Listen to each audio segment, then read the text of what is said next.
Lord Chesterfield's letters to his son. This was dated March 10th, 1746, Dublin Castle. Sir, I most thankfully acknowledge the honour of 2 or 3 letters from you since I troubled you with my last, and am very proud of the repeated instances you give me of your favour and protection, which I shall endeavour to deserve.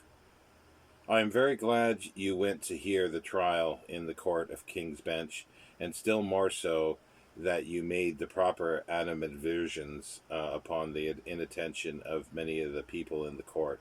As you observed very well the indecency of that inattention, I am sure you will never be guilty of anything like it yourself. There is no sure sign in the world of a little weak mind than inattention. Whatever is worth doing at all, it is worth doing well, and nothing can be done well without attention. It is the sure answer of a fool when you ask him about everything or anything that was said or done where he was present at. Truly, he did not mind it. And why did not the fool mind it?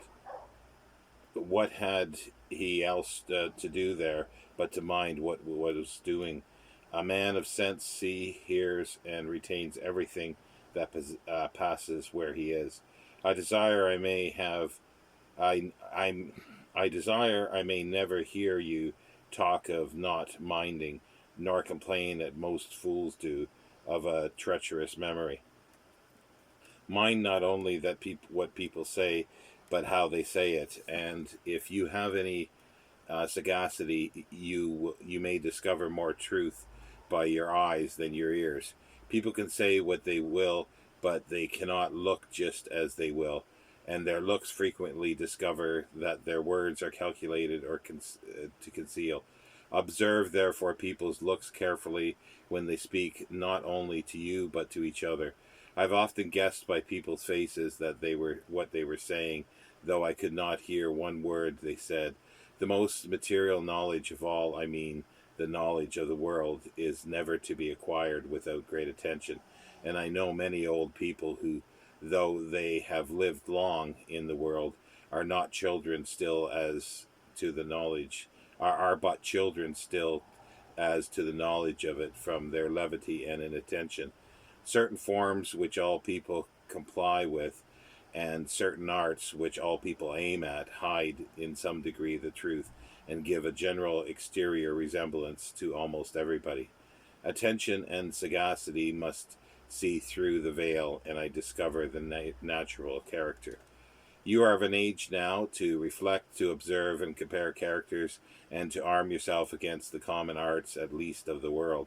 If a man with whom you are but barely acquainted, to whom you have made no offers or given any marks of friendship, makes you on a sudden strong professions of his, receiving them with civility, but do not repay them with confidence, he certainly means to deceive you. For one man does not fall in love with another at sight. If a man uses strong protestations or oaths to make you believe a thing which is of itself so likely and probable that the bare saying of it would be sufficient, depend upon it, he lies, and depend upon it, he lies, and is highly interested in making you believe it, or else he would not take so much pains.